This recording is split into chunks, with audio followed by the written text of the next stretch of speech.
do you think has to happen in the agricultural sector in order to play its role in the global fight against climate change?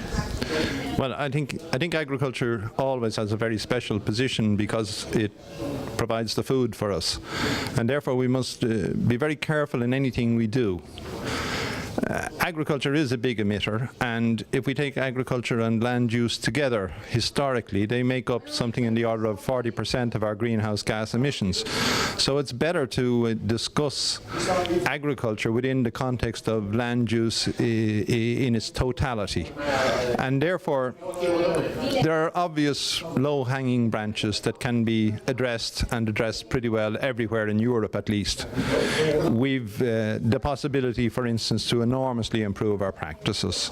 Our practices insofar as fertilizer use are concerned have been generous to ourselves over many years. We've made a lot of progress in the last 15 years in particular. We can still make a lot of progress and continue to make our production better. At the workshop it became clear that there are many elements that are part of this constellation from small to big. But what would you consider the single biggest challenge for the agricultural sector in the area of climate change? No problem. I think agriculture has to continue to do all the things that it has been asked to do over many years. Provide the food, reduce significantly in that provision its greenhouse gas emissions, but at the same time make sure that it is a good user of water, make sure that it is helpful to biodiversity, make sure that it mines its soil.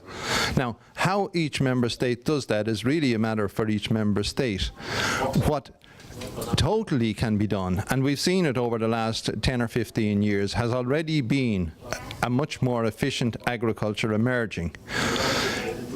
Probably for the next 5 or 6 years, that kind of trend can continue and agriculture can fully contribute.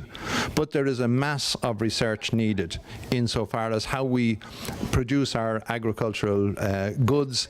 There's a mass of research as to the logic of the way we, where we produce and what we produce. And each one of those things has to be addressed. It's not a matter really of picking one single thing.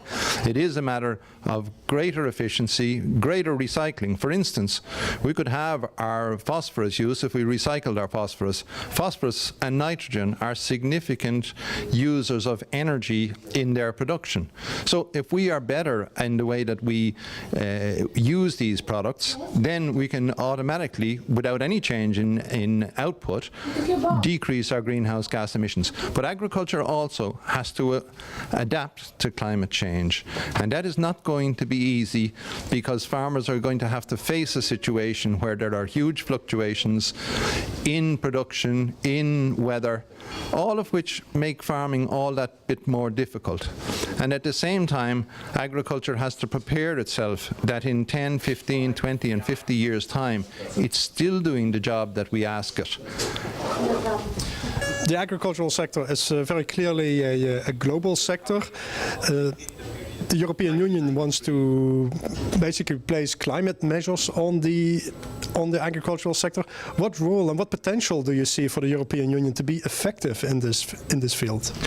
Well, the agriculture sector is part of the greenhouse gas release, it's part of our economy, and therefore it must play its role the same as everywhere else.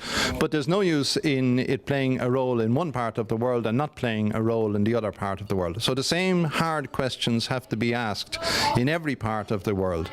The long-term vision to have agriculture, say, have 3 or 4 or 5% of total greenhouse gas emissions around the world is an enormous challenge. Probably it's one that in current agriculture we can't imagine to achieve. When we produce food in Europe, how efficient is it in greenhouse gas terms? When we import food, how efficient is it in greenhouse gas terms? Those kind of questions have to be asked, but they have to be asked against a broader background of the other role of agriculture, and we tend to forget the other role. But in the long term, we undoubtedly have to take the whole land approach. How can agriculture contribute to sequestrate carbon? Soil, for instance, the biggest terrestrial source or sink of carbon? Is agriculture doing enough there? It's not just a one-way street of agriculture having to cut and cut. Agriculture, land use, should be seen in sequestration terms. And I think we've only begun to scratch the surface there as to what that might mean, and we need to go very fast to achieve all of the potential. At the beginning of the workshop, you raised the sense of urgency that there is, that this really needs to be addressed. What's your foundation for that concern? Well, most of the work that's being done today is with the ambition to achieve no more than a 2-degree increase in temperature over the pre-industrial times. And if we look at the way temperatures are increasing around the world already, and if we look at the effects of those temperature increases in terms of more volatile weather, more dramatic weather events and droughts and so on, then we have to understand that the pace of climate change is going to increase. That's the urgency. If you look at some of the forecasts of the IPCC or the UK Met Service, for example, taking some of the most extreme cases, and you put those together with some other work that's been done on how well we can feed the world in 2100, then you have to make the assumption that agriculture will have an enormous challenge by then. We'll have 9 billion people. If we lose a whole lot of land and cities to climate change, to desertification and to inundation with flooding, then we're not talking about the same area of land today. We're talking about an enormously smaller area of land. We have to mind our agricultural land, and in addition to minding our agricultural land, we still have to ensure it delivers not just the agricultural services.